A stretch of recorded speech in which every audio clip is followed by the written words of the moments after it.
Welcome to the Radonc Smart Review GI Cancer Series. Today we're tackling really one of the most complex areas in oncology, managing advanced and recurrent rectal cancer.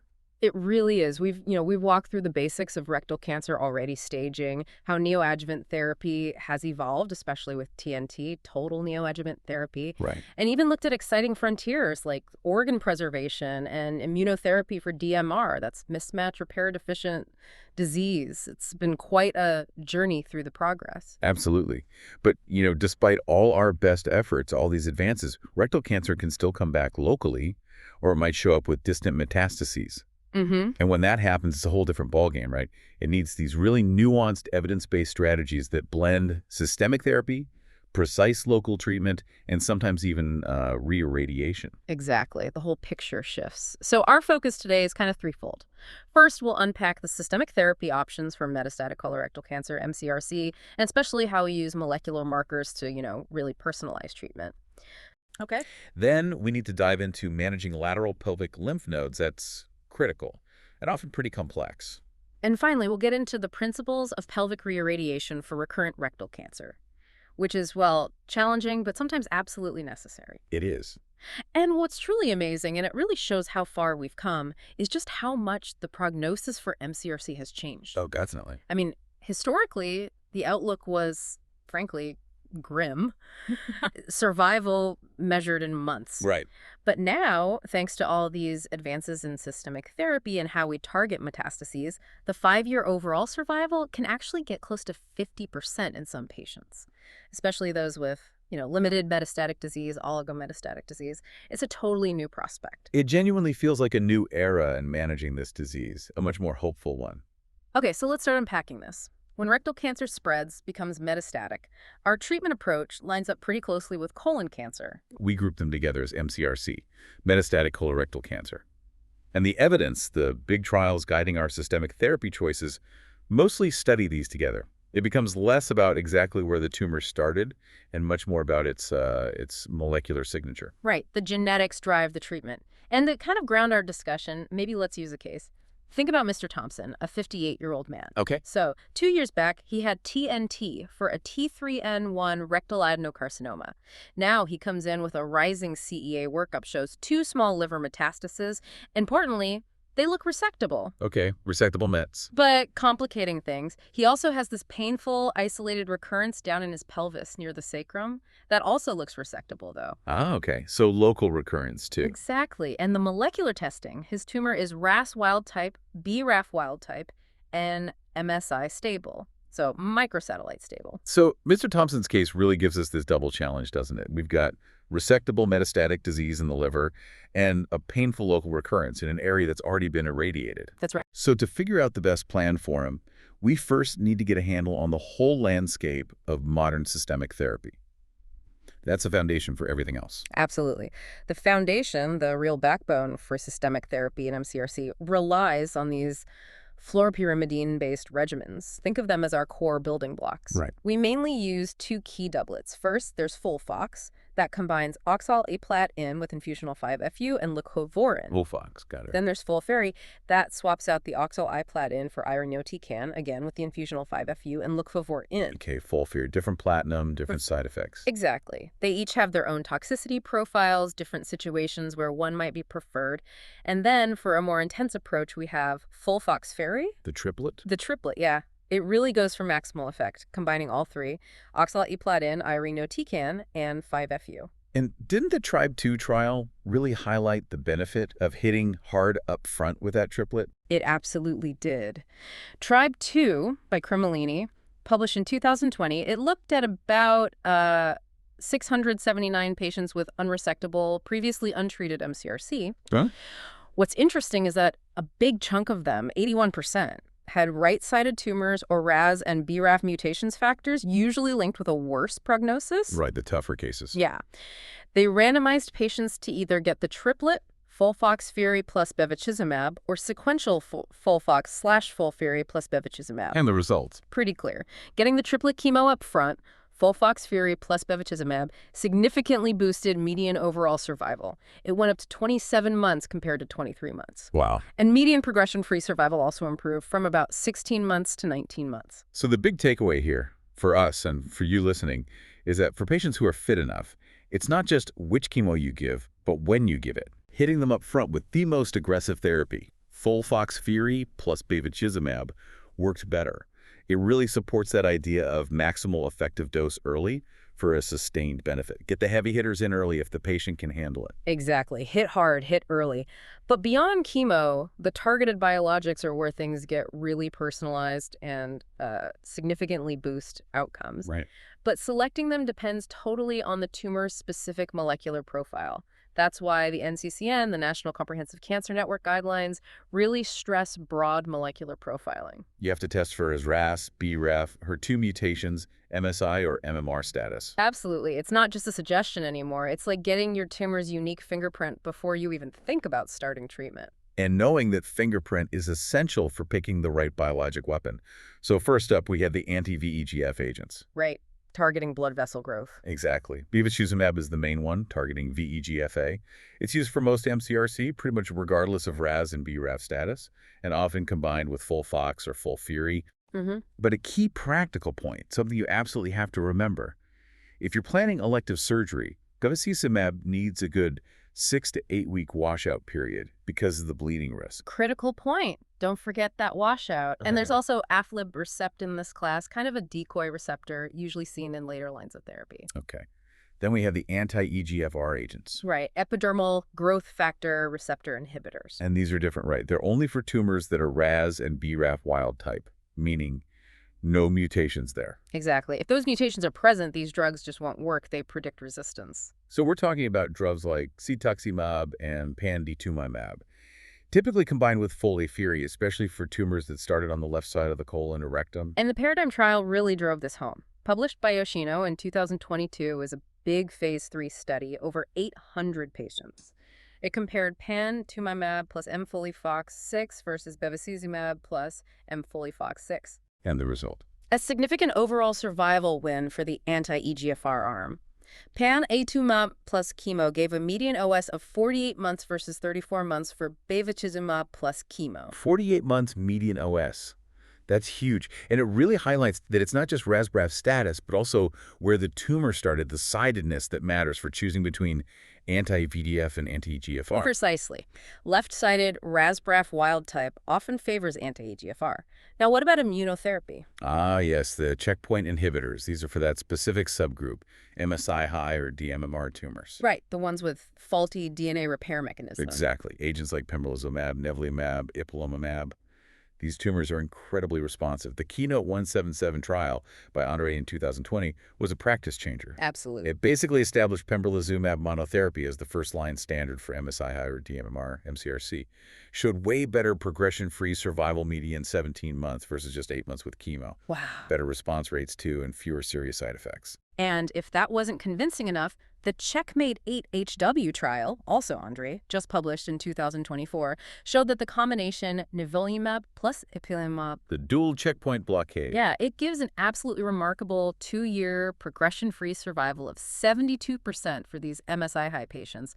Compare that to chemo at just 14%. 72 versus 14%. Yeah. It's just, it's night and day. It really shows how getting that molecular profile right up front leads to vastly better outcomes for the right patients. It's the definition of personalized medicine. Truly is. We're not just treating rectal cancer, we're treating a very specific, genetically defined subtype. And that personalization just keeps expanding. For example, for BRAF V600E mutant tumors, we now have encorafenib plus cetuximab or panitumumab as standard for previously treated cases. Right, the Beacon trial showed that. Exactly. COPETS in 2019 showed clear improvements in overall survival and response rate. Then, for another specific group, HER2 amplified but RAS and BRAF wild type. A different target. A different target, yeah. We used tucatinib plus trastuzumab. The Mountaineer trial, Strickler in 2023, was key here. Led to the first FDA approval of an anti-HER2 combo for MCRC with about a 38% response rate. And finally, the CARES-G 12C mutations. Those used to be really tough. They were, but now newer agents like Tarasib or Dagrasib, often paired with panitumumab, are showing real promise.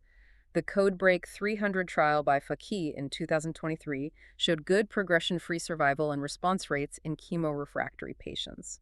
So new options emerging even there. It really feels like we have a specific tool for almost every lock now, or we're getting close, which leads us nicely into metastasis-directed therapy, or MDT, especially for oligometastatic disease. Right, when there are only a few spots of spread. Exactly. For these patients, being aggressive with local therapy treating those few spots can actually offer a chance at cure. It's a paradigm shift from just palliative systemic therapy. For sure, surgical resection, cutting out the mets, is still the gold standard if they're resectable, especially in the liver and lungs. And the results can be amazing, 5-year overall survival rates hitting 40 to 50%. Think about that. 40 to 50% 5-year survival with metastatic disease. That's incredible progress. And when surgery isn't feasible, maybe the mets aren't easily resectable or the patient isn't fit for surgery. Then SBRT comes in. Stereotactic body radiation therapy. It's a powerful non-surgical option. The late SABRE registry study, Nicosia 2021, gave us great data for lung mets. What did that show? It looked at over 1,000 lung mets, found that a high enough biological effective dose specifically, an alpha-beta of 10 dose of 125 gray or more significantly cut down local progression and delayed the time until the cancer spread more widely. So dose matters a lot. Dose definitely matters. And for liver mets, SBRT can get local control rates over 77% at 1 year. It's effective. And it's interesting that NCCN guidelines now even mention SBRT or conventional radiation to the primary tumor before surgery for oligometastatic disease. Shows it's becoming more mainstream. It does. It's a recognized tool in the toolbox. So thinking back to Mr. Thompson, his 2 resectable liver lesions are exactly where MDT could be crucial, alongside his chemo. Absolutely. But before we finalize his plan, let's touch on a slightly controversial area. What about taking out an asymptomatic primary rectal tumor if the patient already has widespread unresectable metastases? Should we do it? That's a really important question, and the evidence has actually guided us away from that recently. The IPAX/JCOG 1007 trial, Kanemitsu 2021, looked at this directly. Okay. Phase 3 study comparing upfront primary tumor resection plus chemo versus chemo alone, specifically for patients with asymptomatic primary tumors and unresectable synchronous mets. And the result? Well, the trial was stopped early for futility. Yeah. Doing the upfront surgery seemed to just increase complications without actually improving overall survival. That's a critical finding, especially given how big that surgery can be. It is. And the Cairo 4 trial, Vanderkruisen 2021, backed this up. It showed an 11% 60-day mortality rate after upfront primary tumor resection in this setting. 11% mortality. That's significant risk for no clear benefit. Exactly. So if the primary tumor isn't causing problems and the metastatic disease isn't resectable, leaving the primary tumor alone is often the safer and better approach, avoids that surgical morbidity. Sometimes less is more. A powerful reminder. And that idea, knowing when not to intervene surgically, leads us to the next big question. Adjuvant chemotherapy. Once the primary tumor's out, how long do we treat? Especially thinking about the huge IDEA collaboration. Right, and while the best IDEA data is from stage 3 colon cancer after resection, the findings are so influential they're widely applied to rectal cancer in the adjuvant setting too. But tell us about IDEA. It was massive, right? It's huge. Pooled data from almost 13,000 patients with resected stage 3 colon cancer. A real mix, 60% T3, 20% T4, 70% N1, 30% N2. Okay. And they randomized patients to either 3 months or 6 months of adjuvant chemo, either FOLFOX or CAPOX. The main goal was to see if 3 months was non-inferior to 6 months for 3-year disease-free survival. And what did they find? Was 3 months enough? Well, it depended on the risk group.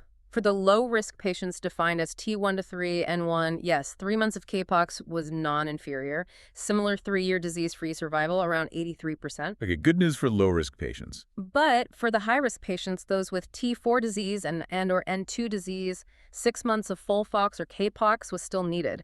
3 months was clearly inferior in that group. So risk stratification is key. Absolutely. And A major, major benefit of the shorter 3-month course, especially with Kpox, was significantly less grade 2 or higher neurotoxicity. That long-term neuropathy from oxaliplatin can be really debilitating. That's huge for quality of life. So the practical takeaway for you listening, for low-risk stage 3 colon cancer, T13N1, 3 months of Kpox is a very reasonable option. Balances efficacy and reduces toxicity. Right. But for high risk, T4 and or N2, 6 months remains the standard. It's definitely a discussion point for shared decision-making with the patient. A perfect example of tailoring treatment. And while, again, IDEA was colon cancer, we often extrapolate these ideas to adjuvant therapy for rectal cancer after neoadjuvant treatment and surgery. We do, and there's some rectal-specific data too. The ADORE trial, Hong 2019, looked at rectal cancer patients who had a poor response to neoadjuvant chemoradiation, pathologically T34 or node positive. Okay. It showed that adding oxaliplatin to adjuvant chemo, so giving full FOX versus just 5-FULV, did improve 6-year disease-free survival, 68% versus 57%. So oxaliplatin still adds benefit in that higher-risk rectal cancer setting postoperatively. Good to know. Now let's shift gears a bit to something specific to rectal cancer, those lateral pelvic lymph nodes. Ah, yes, the ones in the obturator and internal iliac basins. They're a unique challenge. And there's that difference in practice, right? Yeah. Eastern centers often do prophylactic dissection, while Western centers historically relied more on neoadjuvant chemoradiation to treat them. That's been the traditional difference. But the Lateral Node Study Consortium, led by Ogura, published in 2019, gave us really crucial insights kind of bridging that gap. What did they study? They looked at about 740 patients with clinical T3 to 4 low rectal cancer. All got neoadjuvant chemoradiation, then TME, the standard total mesorectal excision. Okay. They wanted to see what predicted lateral node recurrence after the chemoradiation but before the TME by looking closely at the pre-op restaging MRI. Makes sense. Did the nodes shrink? That was exactly the key question, and the results were striking.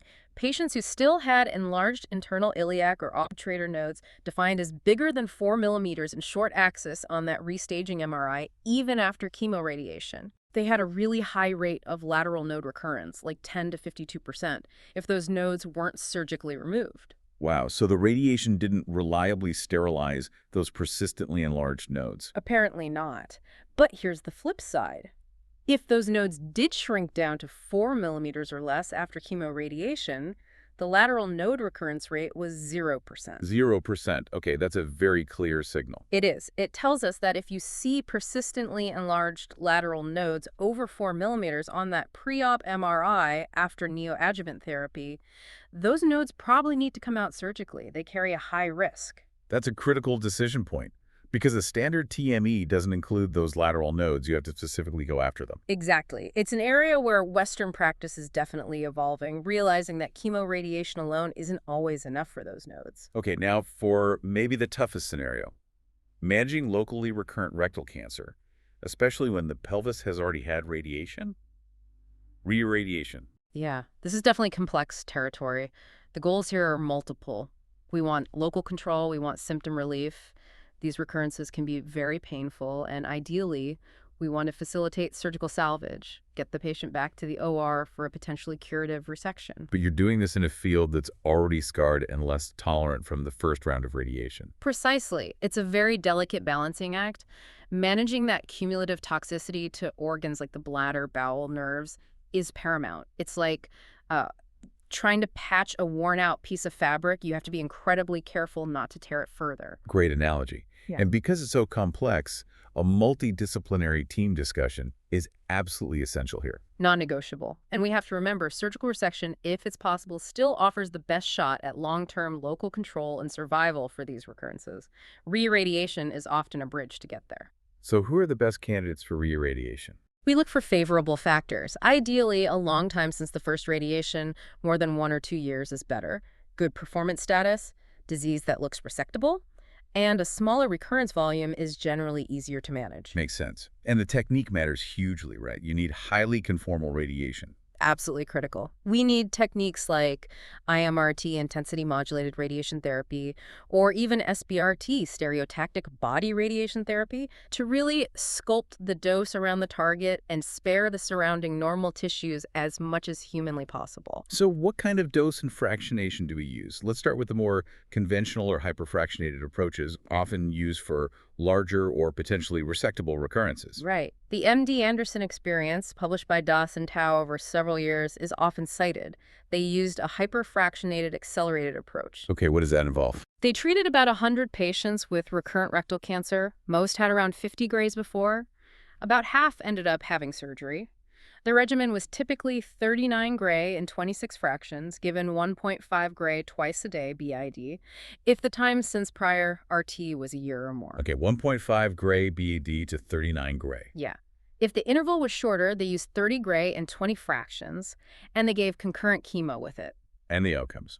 3-year freedom from local progression was around 40%, overall survival about 39%. But here's the key insight.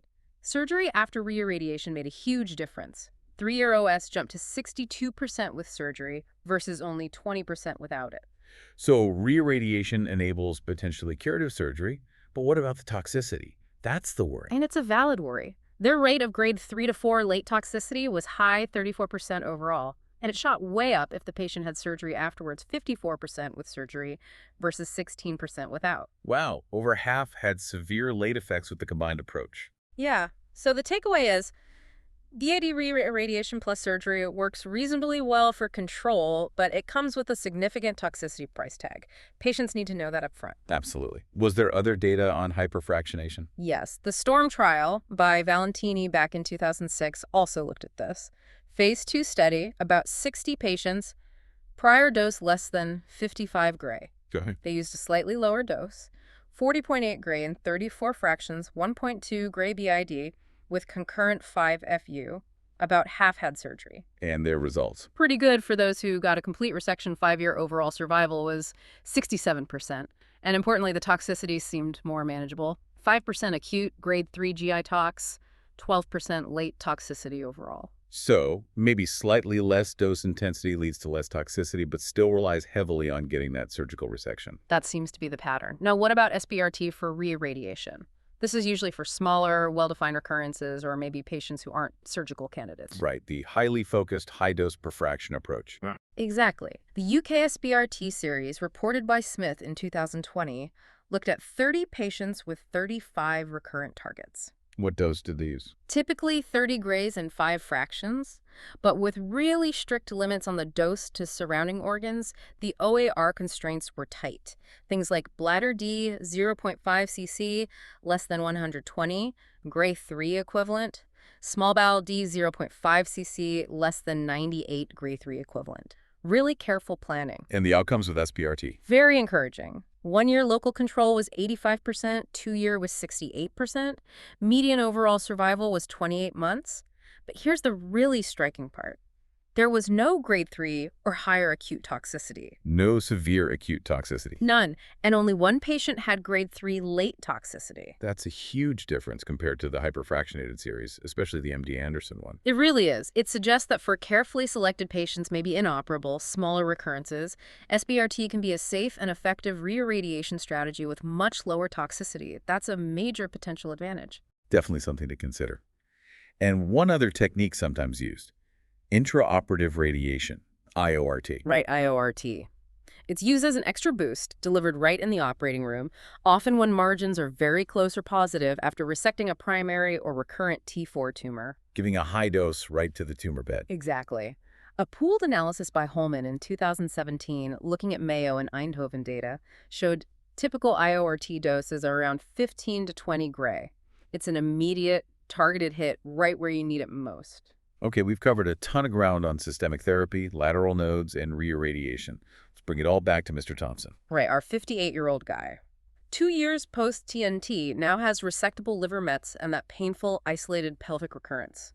RAS-BRAF wild type, MSI stable. How do we weave all this evidence together for him? Let's start with systemic therapy. Okay, he has resectable metachronous mets. He's already had oxaliplatin as part of his TNT, so NCCN guidelines would suggest switching regimens. Makes sense. Avoid re-challenging with oxaliplatin so soon. Exactly. So FOLFIRI would be a very logical choice. And since his tumor is RAS and BRAF wild type, and the primary was rectal, likely left-sided. Adding an anti-EGFR agent makes sense. Absolutely. FOLFIRI plus cetuximab or panitumumab would be a strong, evidence-based systemic approach for him. Okay, systemic plan, FOLFIRI plus anti-EGFR.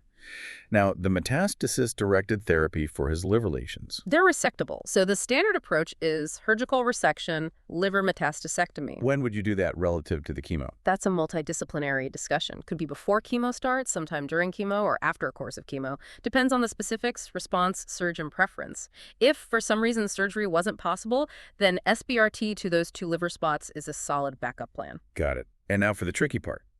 That painful pelvic recurrence in the previously irradiated field. Right. Local therapy is key here, both for pain and potential cure. Surgery is the goal, but we need to maximize the chance of getting it all out in R0 resection and help his pain beforehand. So preoperative re-irradiation. Exactly. He's a good candidate, long, disease-free interval of 2 years. A hyperfractionated approach, like we discussed, maybe 30 to 39 gray in 1.5 gray BID fractions with concurrent 5FU, would be a strong option based on the MD, Anderson, and Storm data to facilitate that surgery. Could SBRT be an option for the pelvic recurrence too? Potentially. If it's small enough and well-defined, SBRT, maybe 30 gray in 5 fractions, could also be considered, likely with lower toxicity. It depends on the exact anatomy and the goals. So, putting it all together for Mr. Thompson, after a thorough tumor board discussion, the plan might look like start systemic therapy with FOLFIRI plus anti-EGFR. Then, preoperative re-irradiation of the pelvic recurrence, likely hyperfractionated chemo-RT. Right, to maximize surgical candidacy. Followed by a major operation to resect the pelvic recurrence and do the liver metastasectomy. A big day in the OR. Definitely. And then likely completing his planned course of systemic therapy afterwards. That sounds like a comprehensive, integrated, and evidence-based plan. Complex, but offers him the best chance. Absolutely. Okay, that was a great case discussion. Now let's hit our clinical pearls segment, the key takeaways you need to remember. All right, pearl number 1, systemic therapy backbones. Remember, FOLFOX and FOLFIRI are your workhorse first-line doublets for MCRC, and FOLFOXIRI is for intensification in fit patients needing a strong upfront response. Pearl number 2, biologic selection is driven by DNA. Get that broad molecular profiling. RAS-BRAF wild type can get anti-EGFR. Hide MMR gets immunotherapy. BRAF mutants get BRAF inhibitors. HER2 amplified get anti-FIF. HER2 therapy. Know the pathways. Remember MRBHK, MSI, RAS-BRAF-WT, BRAF V600E, HR2, KRAS, G12C. Pearl number 3, the IDEA trial and adjuvant duration. For low-risk stage 3 colon cancer, T13N1, 3 months of Kpox is non-inferior to 6, less neuropathy. But for high-risk, T4N2, 6 months is still standard. Know the difference. Pearl number 4, lateral node risk post-neoadjuvant therapy. Watch those lateral pelvic nodes on the restaging MRI after chemo-RT. If they're still bigger than 4 millimeter short axis, they have a high risk of recurrence if not surgically removed. Don't miss them. And pearl number 5, pelvic re-irradiation dosing. For hyperfractionated chemo-RT aiming for surgery, think 30 to 39 gray in 1.5 gray BID fractions. For SBRT in selected cases, think around 30 gray in 5 fractions, with very careful planning and lower toxicity. Excellent pearls. Ready for a rapid-fire board blitz? Test your knowledge. Let's do it. Okay, case 1. 55-year-old man. Metastatic rectal adeno, widespread liver mets, moleculars, RAS wild type, BRAF wild type. What's the most appropriate first-line systemic therapy? A, FOLFOXIRI plus bevacizumab. B, FOLFIRI plus panitumumab. C, pembrolizumab monotherapy. Or D, FOLFOX plus regorafenib. Okay, fit patient, widespread mets, RAS-BRAF wild type. Needs potent upfront therapy. FOLFOXIRI plus Bev, A gives that intensity. FOLFIRI plus Pani-B is also an option for left-sided wild type, but maybe less intense upfront for widespread disease. Pembrolizumab, C is wrong, not MSI high. Regorafenib, D is later line. I'm going with A, FOLFOXIRI plus bevacizumab. You got it. Rationale is solid intensity for widespread disease favors the triplet plus Bev. Okay, case 2. 68-year-old woman, history T3N1 rectal cancer, treated 5 years ago with chemo-RT and TME, now has an isolated painful pelvic recurrence here at the sacrum. Prior RT dose 50.4 G. She's a surgical candidate. Which re-irradiation approach best facilitates salvage surgery? A, SBRT 50 and 5FX. B, conventional 60G and 30FX. C, hyperfractionated chemo-RT 30, 39G and 1.5 BIDFX. Or D, observation. Okay, surgical candidate, prior RT, needs pre-op re-irradiation to facilitate surgery. Option A, 50G and 5XX SBRT, is likely too hot for re-RT in this setting. Option B, 60G conventional, is a primary dose, too high for re-RT. Option D, observation, misses the salvage opportunity. Option C, hyperfractionated chemo-RT like 3039G by D, is the classic approach described by MD Anderson and Storm to prep for surgery. I choose C. Exactly right. C is the established approach for preoperative re-irradiation aiming for surgical salvage. Final one, case 3, 60-year-old man, stage 3A, T1N2A, colon cancer, had R0 resection, planned for adjuvant chemo. Per IDEA, what's the recommended duration of oxaliplatin-based in adjuvant chemo? A, 3 months FOLFIX or CAPOX-X. B, 6 months FLFX or CAPOX. C, 3 months CAPOX only. Or D, 6 months FOFX only. Okay, key here is the stage. T1 N2A. N2A means 4 to 6 positive nodes, which automatically makes him high-risk stage 3 according to IDEA criteria. For high-risk, IDEA showed 3 months was inferior, so he needs 6 months. Either FOLFOX or CAPOX is acceptable. So the answer is B, 6 months of FOLFOX or CAPOX. Perfect. N2 disease equals high risk equals 6 months adjuvant therapy per IDEA. Fantastic job. So, to quickly recap our session today, we saw how systemic therapy for mCRC is incredibly personalized by molecular markers now, and how aggressive local treatments are vital for oligometastatic disease. We reviewed how the IDEA trial guides adjuvant chemo duration, mainly for colon, but often applied to rectal cancer. And we stressed the importance of identifying and managing high-risk lateral pelvic nodes. And finally, we explored pelvic re-irradiation using hyperfractionation, or SBRT, as a critical tool for local control and recurrence, always balancing efficacy against the real risk of toxicity. It's been a deep dive into some challenging but important areas. Next time, in Rectal Cancer Part 4B, we're actually going to move into the virtual treatment planning suite. We'll give you a practical, step-by-step guide on modern rectal cancer simulation, contouring, dose selection, and plan evaluation for both pre-op and post-op cases. You can complete practice oral boards and find more great resources at radongsmartlearn.com. Make sure you subscribe to Radong Smart Review so you don't miss our next session. Thanks for tuning in.